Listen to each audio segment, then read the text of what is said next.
అంటే వాళ్ళు ఇక్కడ మామూలు జనంలో కలిసిపోయి బతికేస్తారు.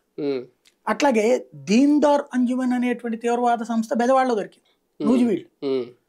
ఆల్వమా తీవ్రవాదులు బెజవాడలో హౌసింగ్ బోర్డు కాలనీ ఇంట్లో ఉన్నారు. ఇవన్నీ వేగ్గా కథలు కాదు, కవర్ చేసినాయి నేను వీళ్ళు. ఆల్వమా తీవ్రవాదులు హౌసింగ్ బోర్డు కాలనీలో ఉన్నారు. ఇది ఎట్లాగా ఉంటాయో తెలుసా, కొన్ని విచిత్రమైనటువంటిది.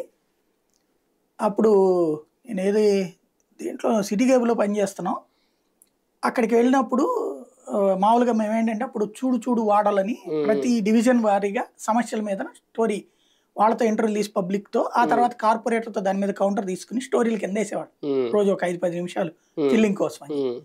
అట్లా చేస్తున్నప్పుడు హౌసింగ్ బోర్డు కాలనీలో దగ్గర తీస్తుంటే ఆ ఏరియాలో బయటలు మాట్లాడాక కొంతమందిని మేమేం చేస్తామంటే మనం ఏదో పోగేసి రోడ్డు మీద తీసినట్టు కాకుండా ఇంట్లో వాళ్ళని కూడా తలుపు కొట్టి కేకేసి గబక్కన అడిగితే అప్పుడు నిజం చెప్తారు కదా.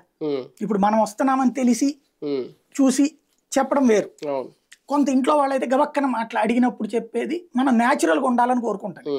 అందుకోసం తలుపు కొడుతుంటే వాళ్ళు తలుపు తీయలేండి, వాళ్ళు ఎప్పుడు రాత్రి పూట్లు వస్తారు మగాళ్ళు బయటికి, లేడీస్ అయితే కనుక అసలు రారు బయటికి, ఎప్పుడన్నా సరుకు కొనుక్కోవడానికి వస్తారు అని.